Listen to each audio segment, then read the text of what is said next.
what you had been practicing before. Mm. What were you practicing before you started practicing Ānāpānasati? Well, I guess I was kind of doing Ānāpānasati. I used to, practice the way the Nissa or Bhikkhu taught. So it was kind of similar, but I necessarily didn't really grasp, the significance of all the different elements of the practice. And the aspect about directed thought, for example, well, it tends to teach it in terms of like thinking about the breath, and I think that's like fine. But this aspect of really being able to generally think thoughts that cause good emotions, I didn't really put two and two together there necessarily. So I've found it really much. He tends to teach it the way that like one to create pleasurable feelings in the body by visualizing the breath a certain way and stuff like that, which can work, but I find that it's really easier to sometimes focus on the wholesome thoughts, and that immediately like creates more relaxation, and it's like easier to feel good that way, I would say.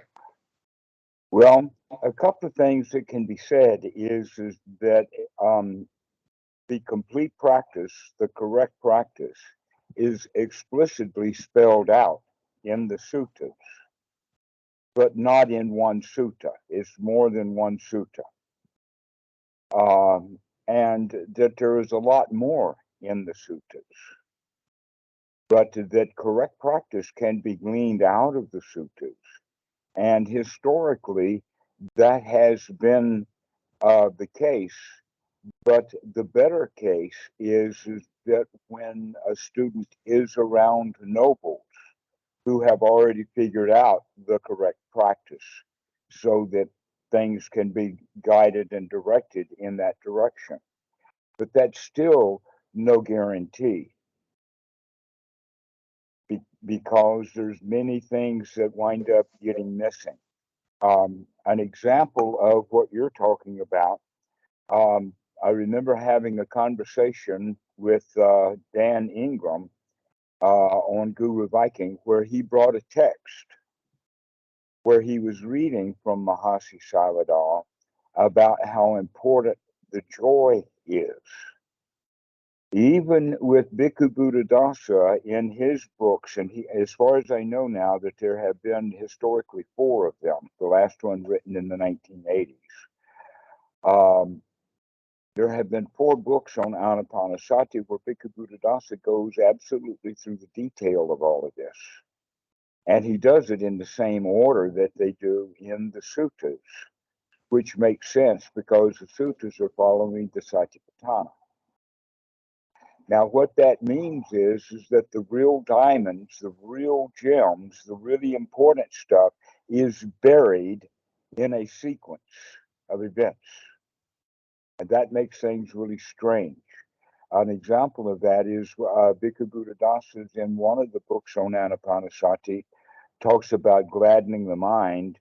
And in that chapter, he says, this is the first thing that should be done. This is on page 218 of that book.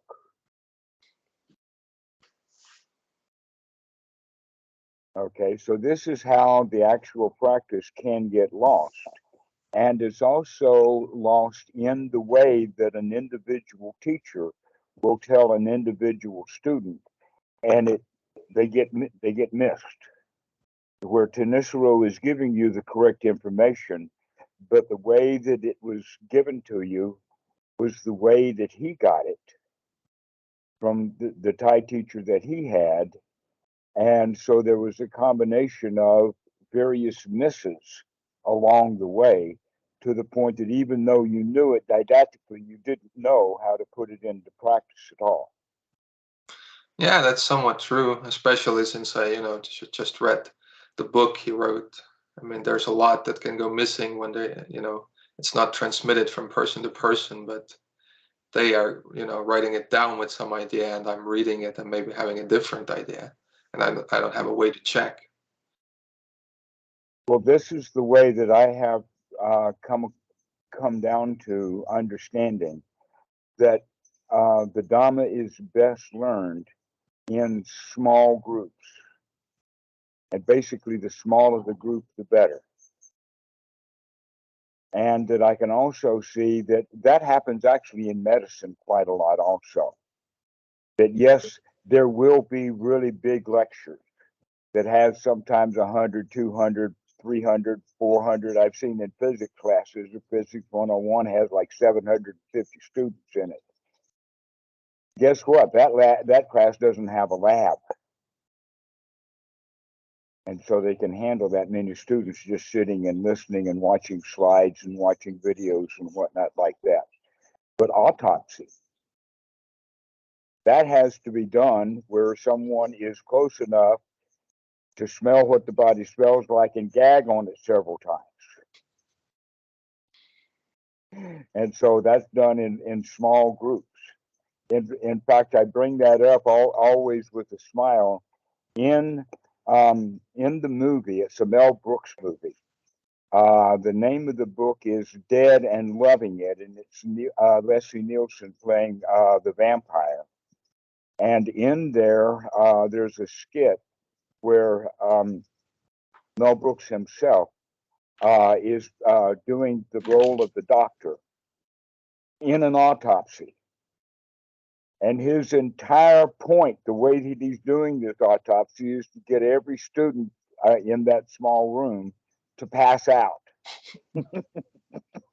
And then after they all pass out, that his favorite nurse walks in and looks at all the bodies and says, "Yeah, well, Professor, you got them all to pass out this time."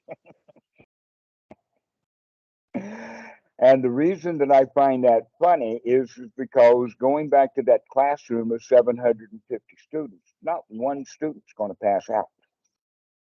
You have to be right there to see what's going on in order for that transmission, that really strong transmission, to get transmitted. And joy is exactly that way. That in fact, jokes are done better when there is some laughter around. And so the triggers are there, and the situation is set up right. And so even though the books from Mahasi have it, even though the books from Bhikkhu Buddhadasa have this quality, even though Tanisaro talks about it, mentions it, that in fact it's all over the place, still by the time Western Buddhism gets a hold of it, they kind of miss that point. That basically people will better understand and learn what they already know, and things that are foreign and difficult for them to understand takes more than just reading about it. And so the whole quality then of the practice of Ānāpānasati is actually a transmission of several things, including joy, enthusiasm, delight for the Dhamma. In fact, enthusiasm seems to be the word that kind of fills it all in. And I use the word enthusiasm or ego, which is a completely different word than devotion or Sure. dedication, right? The dedication and devotion are supposedly in our language very, very high deals, but enthusiasm, that's what gets the job done. When the student is eager for the Dhamma, when the student is enthusiastic. And so this is part of the way that Ānāpānasati is best taught, is when the students understand that the enthusiasm is actually going to grow when there is congratulations there. And when there is no congratulations, then the enthusiasm cannot grow. That we have to actually see that this was something that could be done, needed to be done, and is worthwhile doing. And whether it was hard or not is not the issue. In our society, how hard it is winds up being how big the congratulations is. Mm-hmm. But a better way of looking at it is not how hard it was, but rather what was the windfall, what was the value of it. And so the value here, even though the practice is not hard to do, the value that we receive from it is great, but we have to keep repeating it over and over and over again.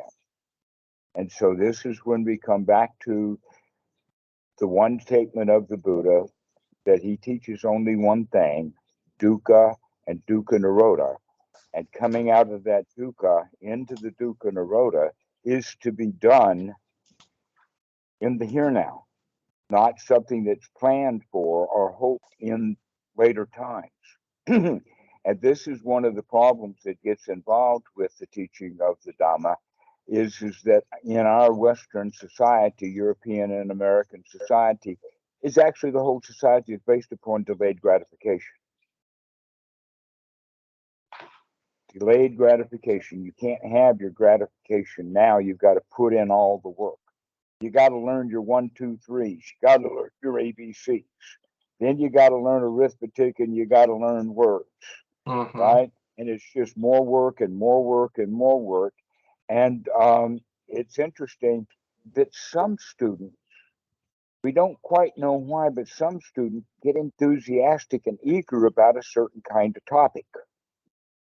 Now, if we could learn to teach that enthusiasm, if we could teach that in first grade, then teaching wouldn't be so hard and learning wouldn't be hard.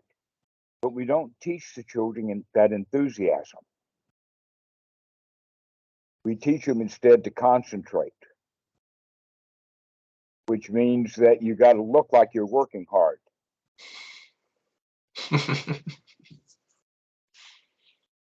And the way that I use the word concentration is in the sense of repeating over and over and over and over again. So concentrating on the book means that you just keep coming back to it, every word, every sentence, every paragraph, you keep coming back to it, coming back to it, coming back to it, coming back to it. And we can use that kind of understanding as concentration because we keep coming back to it. But this is also the big quality about sati, is that it's not that we're trying to practice the skill of sati in order for it to stick solidly, but that we're learning how to create it. Give you 2 examples. One is that it's very hard to teach a dog to come when it's tied up or in a box. Okay, if it's in a box or in a kennel, if it's stuck, if it's tied to a tree, then it can't, it's not going to learn how to come when somebody calls him from a distance. Okay, so this is one of the points about sati, is that we want to develop it so that it comes quickly when we need it, which is a completely different view of keeping it on your mind all the time. Because if we stay and dwell and dwell and dwell over something, you've got patients who come because they just can't get something off their mind. So it's not a matter of locking the mind up into something, but it's rather developing the skill that will bring it back over and over and over again. So in this part of Ānāpānasati, it's actually stated right there in the sutta, but many people just read right through it. That's one of the problems of normal literature is that there's kind of a bottom line or a point to it. There's a whodunit at the end of the book and that kind of stuff. And yet I have read books where the first third of the book or the first half of the book was the whole book and all the rest of it was just garbage. Carlos Castaneda's first book, you know about him.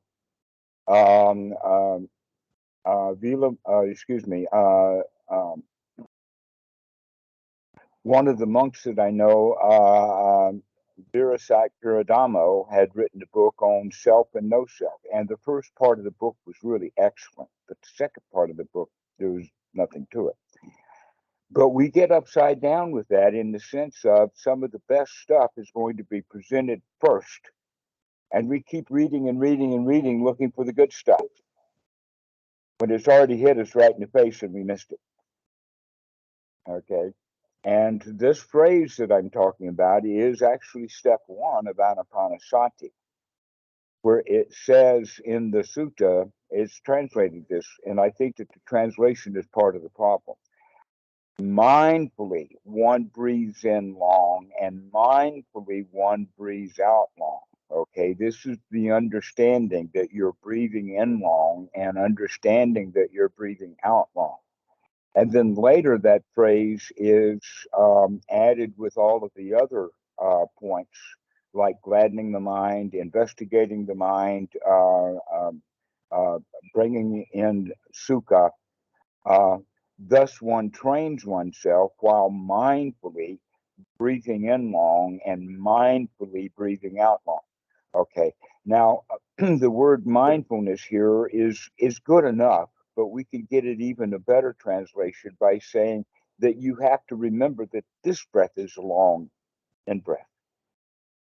And then this breath is a long out breath. But in between the ins and the outs, because as we slow our breathing down, there's going to be room for many, many, many mind moments. There's a whole lot that we can do within one breath. And yet we do want to at least have sati enough to where when we are breathing, that there is enough to remember that this is an in-breath long and that this is an out-breath long. All right. And so this quality then of the breathing is really, really valuable because it's building the skill of sati to remember that this is a long in-breath. When you're taking a long out-breath, you don't have to remember because it's not even happening an in-breath. This is an out-breath. You should remember the long out-breath. But when the in-breath comes, that's when we remember, oh, now this is going to be a long in-breath.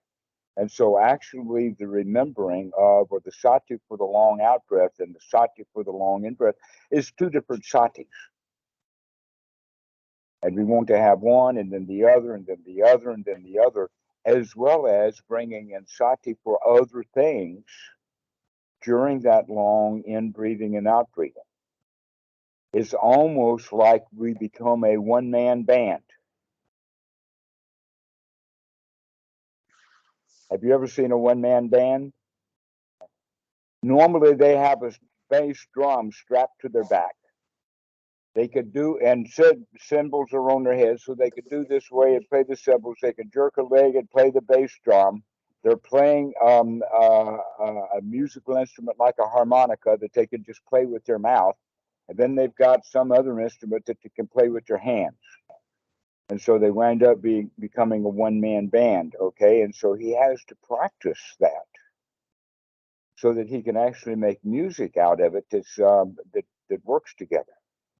So this is kind of how we are then going to be practicing Ānāpānasati, is combining the breath with one of these other skills that we're working on in that moment. And that moment is going to change so that the skills that we're working on are going to change. And so the sequence of events then is to mindfully wake up to, or with sati, to remember to open things up. Okay, here we go. This is going to be one of those sati moments. All right, and the first thing that happens then would be step 9 of Ānāpānasati, which is to investigate the mind. What kind of thought am I having right now? And even more importantly than that, what's the state of mind? What's the state of mind, or what's the attitude? Or there's many different ways. In fact, in the sutras, they talk about it. Is the mind dull? Is it sharp? Is it exalted? Is it focused? Is it lazy? Is it workable or not? And so we investigate the mind to see what sort of condition that it's in. And then we're going to connect with the thoughts to see what kind of thoughts that this mental condition that we've gotten ourselves into are producing, because the mind state has a great influence upon the mind's objects. Just like the surgical instruments that a doctor would use greatly determines the outcome of that surgery. He's using the wrong tools if he's using a pair of pliers rather than a forceps. Okay, so you get the idea that that this is the mind state. The mind state is going to produce the mind's objects. So if the mind is in a state of, oh, poor me, all this is hard work, in the victim state of mind, then the oh, poor me thoughts are going to come up. And so investigating the state of mind as well as the thoughts that we have is the very first thing that we do. The next thing that we do is that with that we figure out, well, where can we tweak this thing? Can we set the timing on this engine, or can we reroute this vein, or something like that? This is what we mean by gladdening the mind. Is whatever kind of thought that we have, we can make an improvement on that. Whatever mind state that we're in, we can generally improve upon that. It's only occasionally when the mind is exalted. Most of the time, it's dull or ordinary or filled with work to do, filled with an emotion or something like that. And in fact, we'll talk about that later, and that is that the state of mind is generally decided by the way we feel. But wait a minute, the way that we think also determines how we feel. They're in a kind of a loop or a cycle together, and we have to work with the body also, because if the body is not well, then we're not going to feel good, and we're not going to be having happy thoughts. If in fact, and you've already heard about this, though we haven't as human beings quite figured it out, but we've at least got the label of psychosomatic, right? The mind does affect the body. Yeah. Psychosomatic, okay? How does that happen? We're not really sure about, but when we start to practice Ānāpānasati, we can sure see that that's the case. That the mind affects the feelings affect the body affects the feelings affect the mind. Sometimes the body affects the mind directly, and so they're kind of in a loop or a circle there. And the funny part about it is that this is actually the satipatthana. The body, the feelings, and the mind are all interrelated, but we have to pull them apart and inspect them individually in order then to see the connections between the two of them. And in fact, several of the states of items of Ānāpānasati, basically with the four foundations of mindfulness, the body, the feelings, the mind, and the mind's objects, each one of those has details.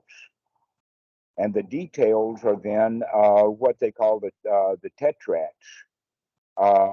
They're actually quadrats. I don't know why they're using tetrads, but the point is that winds up with 16 steps of Ānāpānasati. And the two of them most specifically is how the mental conditioners condition the mind, which is step number 8 of Ānāpānasati, as well as the relaxing of the body has the quality of relaxing the feelings and vice versa. That when the body is tense and uptight, then the feelings are going to be tense and uptight. And when the body is completely relaxed, then the feelings will be that way too. So they have to work together.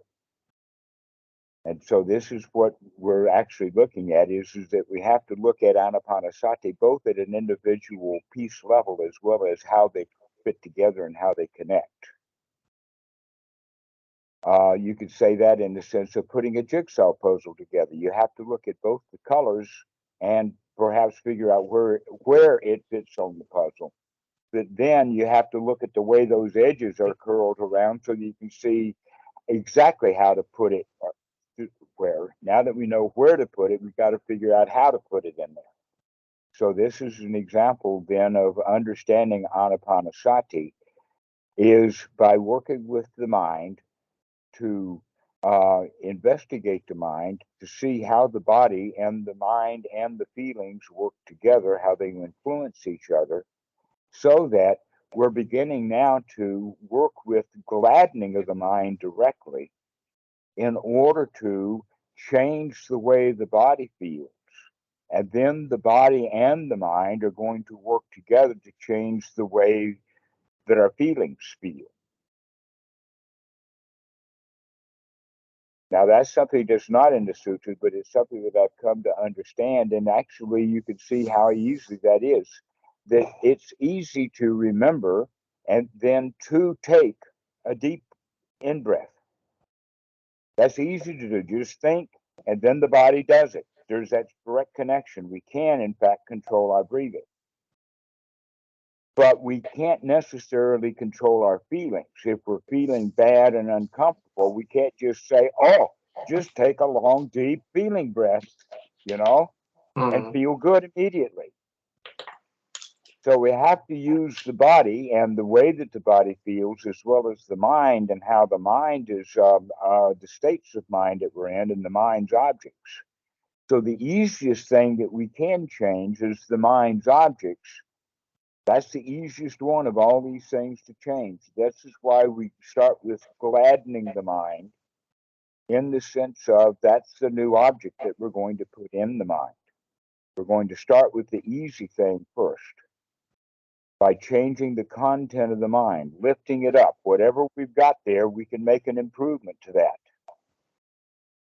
And one of the ways that we can think about that is that the thoughts that we have about the past, about something that didn't go well, or something that needs to be fixed, some undone work needs to be done. And so the past works with the future. And so the mind generally is spending mind objects of past and the future and the past and the future, not even understanding that we can actually make ourselves feel bad just by thinking about the unpaid bills. Why? Because we get stuck on them over and over again, and after a while we begin to feel bad. Sometimes, though, one particular thought can cause us to feel bad almost instantly, okay, within a second or so. And that, in fact, this is what happens in meditation is people will have anxiety and don't even know where it comes from. And the answer to that is that that's because they weren't tracking the thoughts that they were having to see what thoughts and how those thoughts affect the feelings. But now we're going to start experimenting with that so that we can see how our thoughts affect the way that we feel. Now, normally we're already in the habit of, not quite sure of what we're doing, but we're already in the habit of thinking in a way that makes us feel bad. In the sense of fear, anger, anxiety, frustration, sadness, grief, despair, languish. I mean, there's a whole rat hole that we could go down. But the first one that I mentioned was fear, because fear seems to be the primary one. In fact, anxiety attack is nothing but, or a panic attack is nothing but fear itself. Yeah. And anger is fear plus justification that I'm right. And so we want to feel powerful. But if we weren't afraid of anything, then the likelihood of getting anger is very low. It's only when the enemy comes somehow, either into the mind or he shows up at the door or whatever like that. But the anger that we have for the enemy is based in fear. If we were not afraid of him at all, then we could just humor him. But we become angry because we're afraid. All right. So if we understand then that fear is the bottom issue, then that one's the one that we can start to work with in gladdening the mind, because if we could take the mind out of a state of fear, then it's unlikely for it to go into any of that long list that I just gave. There is no frustration unless there's fear, because frustration is fear that I can't get it done. Okay? That in fact, grief has a lot to do with, oh, poor me, what will I do now that my wife has died? And it's generally a selfish kind of thing. We take comfort in hearing that they've gone to a better place. But the reality is how can I get myself into a better place? Never mind her, she's dead now. That's the real issue, is how can we come out of our state of grief? And that those kind of funeral things are not always effective. And generally, they're not. In fact, in our society, it's gotten to the point that the more money you spend, then the more easier to get over it. It's easier to get over it if you spend a lot of money on the funeral. And there's been whole funeral industries coming up with that. So this back to the point about if we can learn then to gladden the mind, that means that we can begin to start working both with the body and the feelings.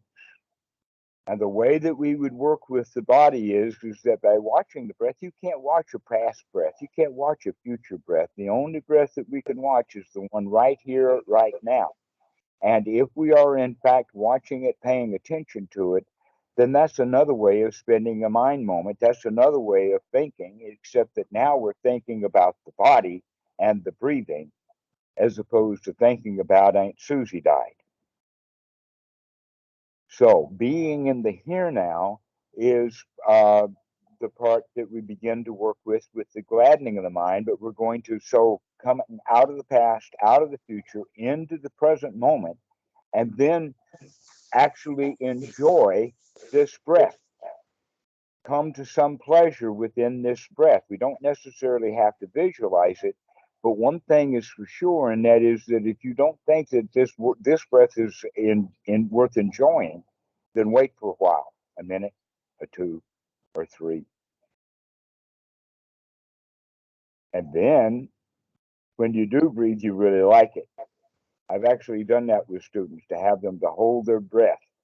I watch them until they begin to show signs that they want it. And then I says, you want that breath now, don't you?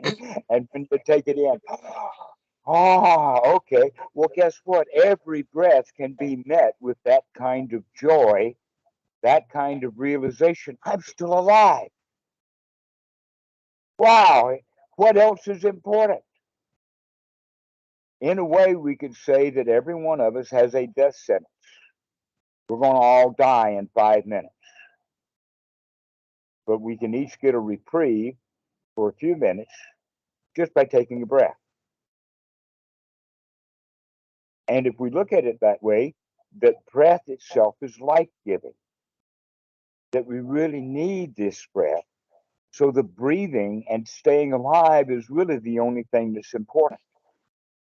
Buying that new car, or backing up that hard drive, or training that puppy with potty training, none of that stuff's really important. The only thing that's important is this next breath. This is the way then to practice Ānāpānasati, is with that joy that this breath is life-giving. And we begin to pay attention to what the body feels like when it's breathing. Now, this is common knowledge. Everybody will say that, but they don't actually add that in extra point about how good it feels. They just say, watch how it feels. Mm-hmm. And the important point is to begin to understand how good this feels. It's life-giving. And that if we continue to breathe deeply, then the body will become not completely what they call hypo. I forget the hyperventilated. We don't get hyperventilated, but we do change the body's chemistry, blood chemistry, by adding a lot of oxygen. And by adding a lot of oxygen to the bloodstream, we become we begin to have the bodily sensations of tingly alive. We become much more alive. In fact, many times students will get tired in meditation. And the reason that they get tired is because they're not breathing well. It's easy just to sit and let the breathing go into, let us say, a very conservative mode. But with mindfulness of breathing, when we remember to breathe long and continue to breathe in long and begin to focus the mind on the breathing and enjoy the breath, gladdening the mind, we actually come out of that tiredness and start to feel really alive. Practice feeling really alive.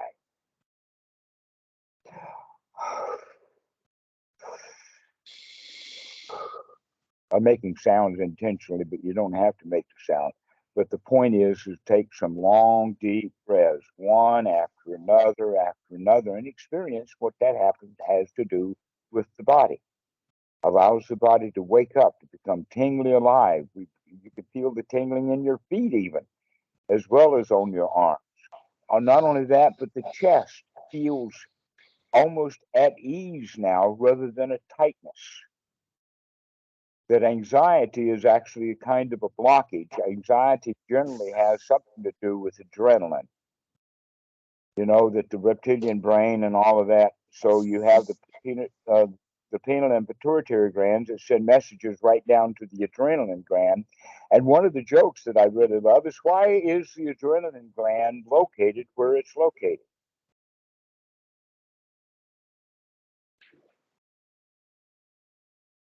The answer to that's, where is it going to get its garbage to make its junk? Going to get them out of the kidneys and out of the liver. So the adrenaline gland is going to be right there. And you know, as a doctor, how those things are connected up. This is the reason why.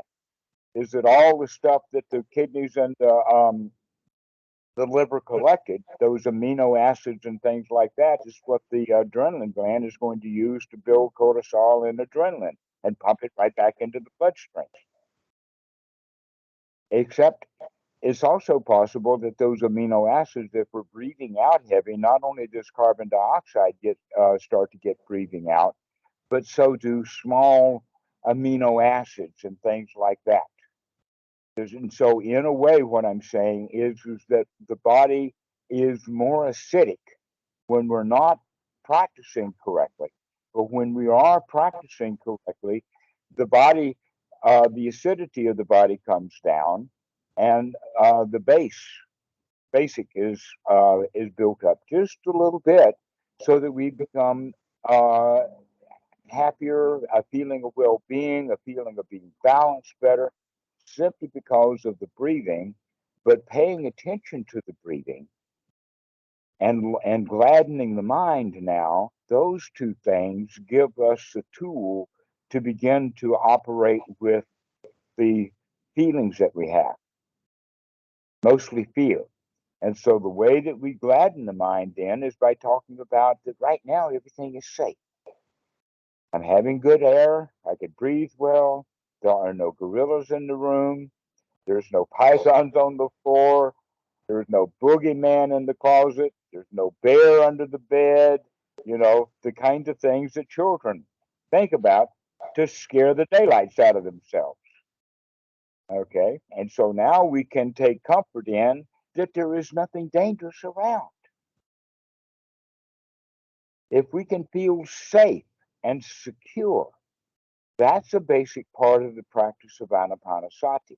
And it's a building up of the sukha.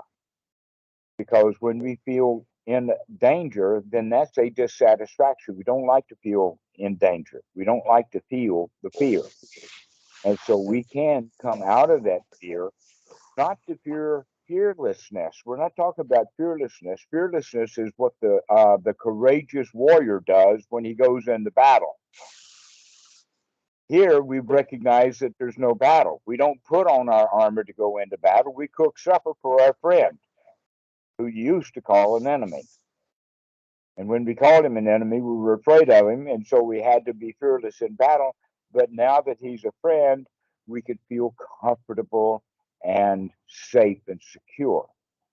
So there's a difference between this. And so we have to look at that this is not fearlessness in the face of danger. This is the recognition there's nothing to be dangerous, to have feelings of danger, that we can feel safe and secure. Everything is all right now. Everything is fine. And with that, we also practice feeling secure, safe, secure, and now comfortable. Getting the body comfortable.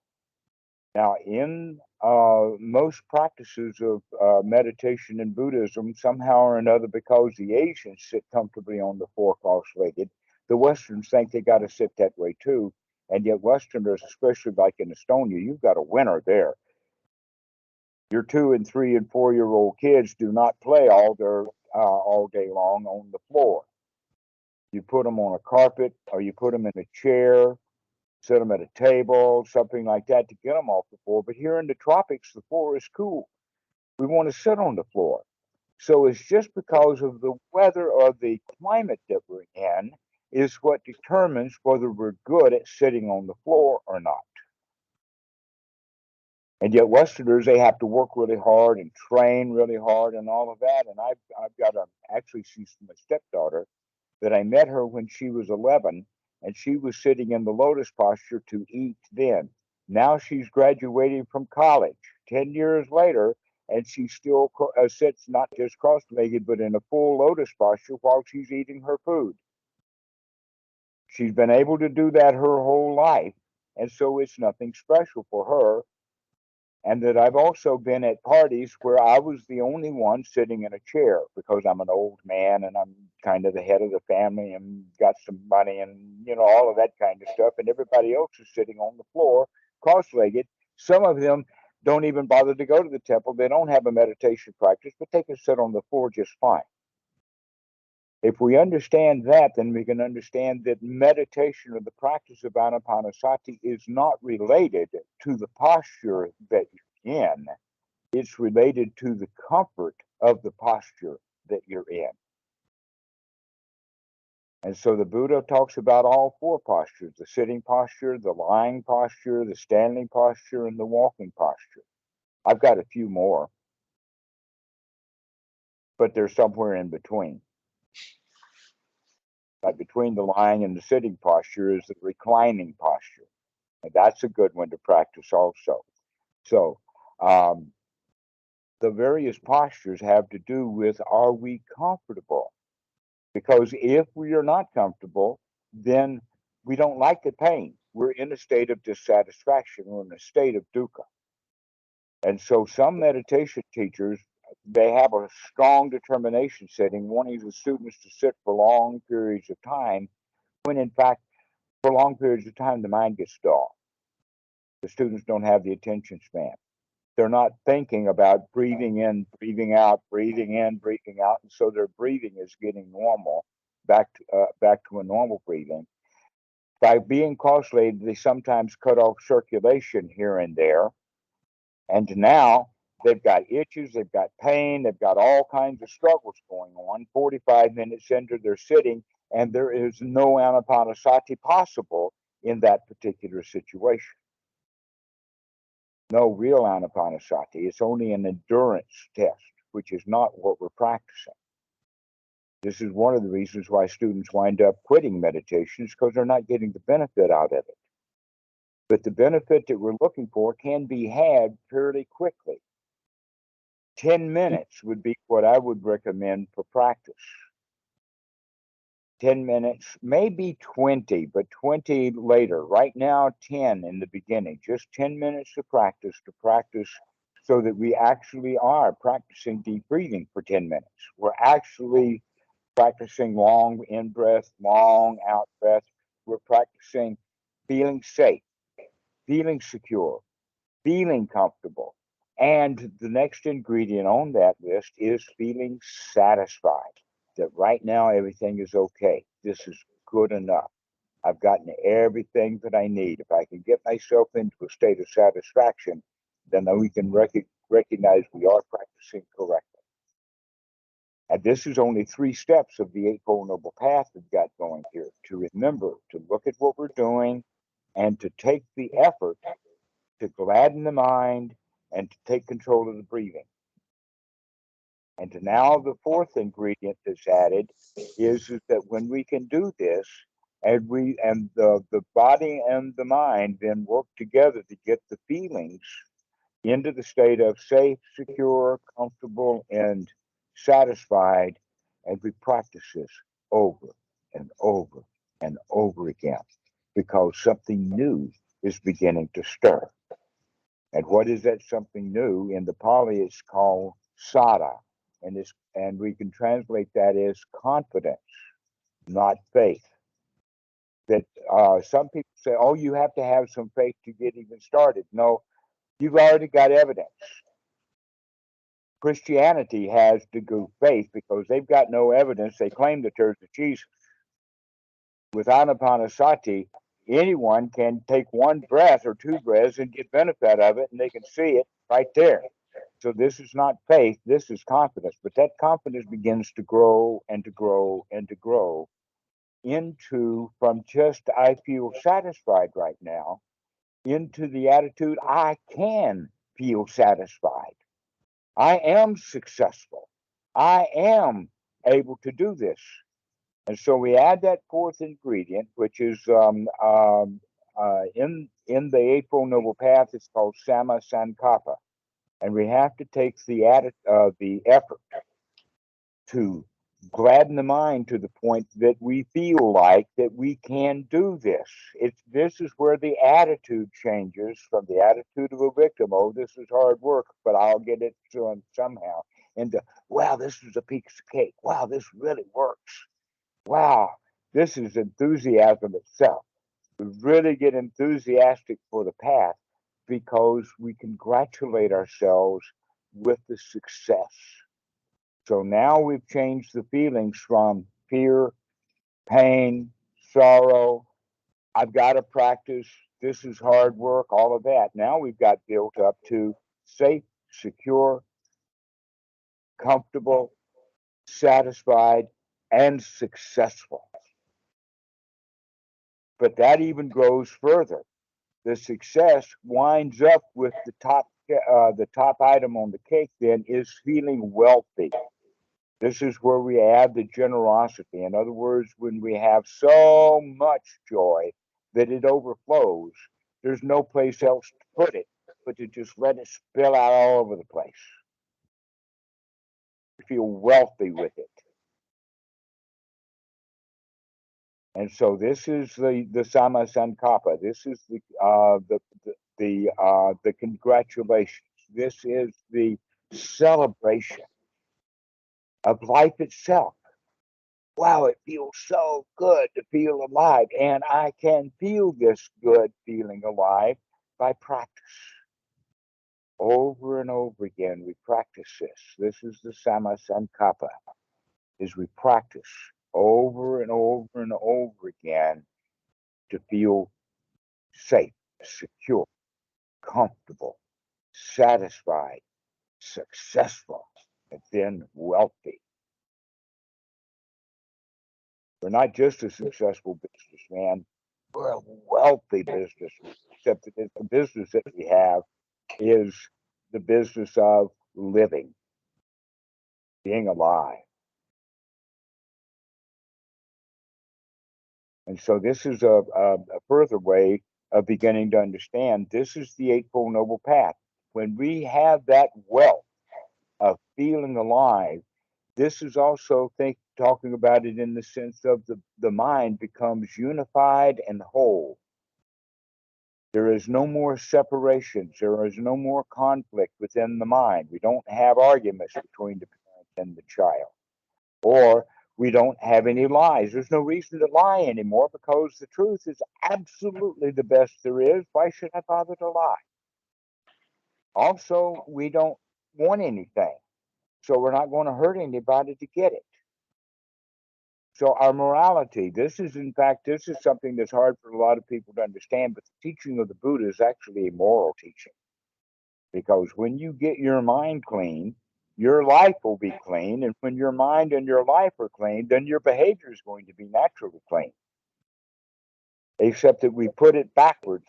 We try to tell people, oh, your morality is not good. You've got to change your behavior. And what's in your mind is not the issue. We're only interested in your behavior. In fact, the laws are structured that way, that somebody can plan and go and buy all the ingredients for a bomb and do all kinds of things, but they can't arrest him until he shows the intent of doing the crime, but just buying the goods. So he's planning and planning and planning and planning. That's legal. Here, we're talking about it from the absolute opposite of that. The morality does not come now from behavior. It comes from the fact that the mind is clean and the body and the life is clean, and then the morality is clean. So this is what actually adds to the Eightfold Noble Path to make it eightfold, is that our actions, our speech, and our livelihood are cleaned out because the mind is cleaned out. And the mind is cleaned out because we remember to look at what's going on, to gladden the mind and congratulate ourselves over and over and over again, and that helps unify the mind. Another example of the mind not being unified is when there's doubts. Doubts nothing but, let us say, introductory worries. And one of the qualities that we have to understand is our society loves scholarship. The more knowledge, better. People have to study the books, study more books, and study more books. And then they get into Buddhism and they begin to do the same thing, that there's a lot of Buddhist scholars.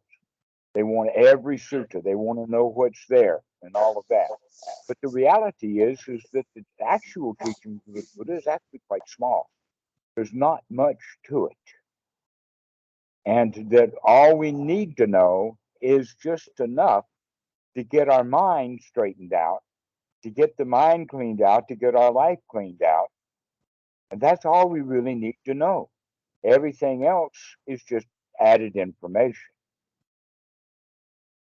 And so if we know enough, the enough is all we need. We don't need enough plus 20 or 30 libraries full of books. Just enough. And so that's what makes the teaching of the Buddha so simple. And in fact, now that we've opened the package of the full Eightfold Noble Path, we haven't gotten all of what we need yet, but we can at least see that, yeah, that can be put right back together in just one statement. Dukkha dukkha nirodha. Or a statement that I like that's very comfortable in this regard, and it's also the full teaching of the Buddha. It says, never mind, start again. That's Goenka's statement, okay? Never mind all the garbage that's in there. Just come back to the breath, start again. Another one would be, don't worry, be happy. Don't worry, be happy. Now that phrase, many millions of people have heard the phrase, but they don't know how to put it into practice. And so we actually need to know not just the formation of dukkha dukkha nirodha, or don't worry, be happy. We have to actually know how to put that into practice. But that's all we need to know, is how to do it. And one of the important qualities of that is that it has to be done over and over and over again, building up new mind moments, one after the other. We spent our whole lives so far talking ourselves into feeling bad. Now it's time to practice talking ourselves into feeling good. And we have to keep practicing over and over and over again. And so this is the Eightfold Noble Path. And that the next time we'll start to talk about how the mind works. But this is enough to get us started. That in fact, this statement, how the mind works, is actually the definition of the second noble truth. So now that we've gone through the first and now the fourth noble truth, we're going to start putting some attention on actually how the mind works, which is basically when you have greed, or if you have ill will and you have delusion, then you will have dukkha. But in fact, some places, the magical description of that is Mara and his three daughters. Mara is the dukkha, and the three daughters are greed, ill will, and delusion. But that expands all the way out into the teaching of paticca samuppada, or dependent origination. Have you ever heard that phrase? Okay. Yeah. Next time we'll talk about that a little bit. But right now, I think that we've gotten it set up to where you've got just what you need to do to get yourself into a really beautiful state. You can feel the way you want to feel. How would you feel if you could feel the way you wanted to feel? Good. All right. So go practice. Go practice feeling really good. All right. Do you have any questions about what we've talked about today? Not right now. Not right now. All right. Well, good. You go practice this. Have a ball. And we'll see you later, Marcus. All right. All right? Okay. We'll see you.